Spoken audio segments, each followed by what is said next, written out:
Chicken কষা তো তোমরা অনেক রকমভাবে বানিয়ে খেয়েছো, কিন্তু কখনো কি ছাতু দিয়ে চিকেন কষা বানিয়েছো?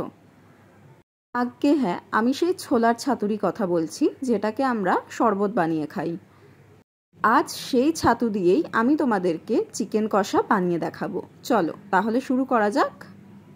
সবার প্রথম কড়ার মধ্যে তেল গরম বসিয়ে ওর মধ্যে কিছুটা চিনি দিয়ে দেবে রঙের জন্যে। এরপর দিয়ে দেবে পেঁয়াজ কুচি, আর পেঁয়াজ কুচিটাকে মোটামুটি গোলাপি হওয়া পর্যন্ত ভালো করে ভেজে নেবে। আর পেঁয়াজ কুচিটা ভাজা হয়ে যাওয়ার পর ওর মধ্যে দিয়ে দেবে আদা রসুন বাটা। এবার দেখো, নর্মালি কিন্তু আমরা আদা রসুন বাটার পরে চিকেনের মধ্যে মশলাটা দিই, কিন্তু এখানে আমরা কোনো মশলা দেব না। আগে আমরা এখানে চিকেনটা দিয়ে দেবো, আর চিকেনটাকেও আদা রসুন বাটার সাথে ভালোভাবে কষাবো।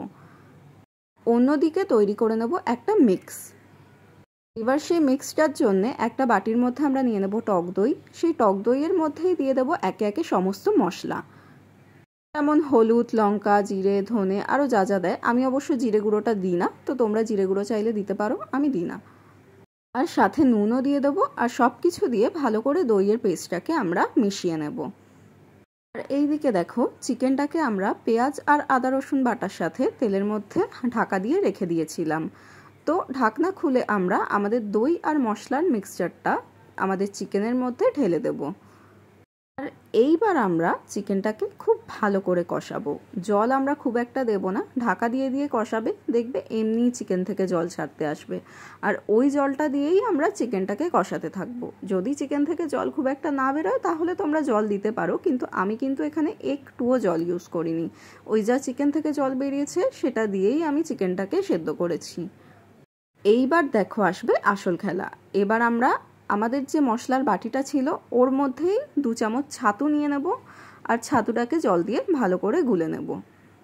আর এদিকে চিকেনটা আমাদের মশলা সমেত ভালো মতো কষে গেছে, চিকেন থেকে বেশ অনেকটা জলও বেরিয়ে এসছে। তো সেই সময় আমরা আমাদের ছাতুর যে মিক্সচারটা ওটা ঢেলে দেব, আর কিছুটা বাটি ধোয়া জল ওই চিকেনের মধ্যে ঢেলে দেব।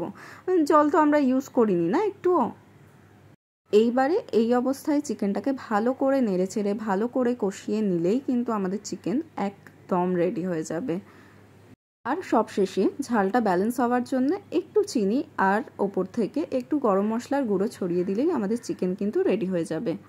তাহলে দেখলে তো কত কম উপকরণ দিয়ে আমরা এই চিকেন কষাটা বানালাম। চাও তোমরাও বানাও, আর তার আগে চ্যানেলটা সাবস্ক্রাইব আর ভিডিওটা লাইক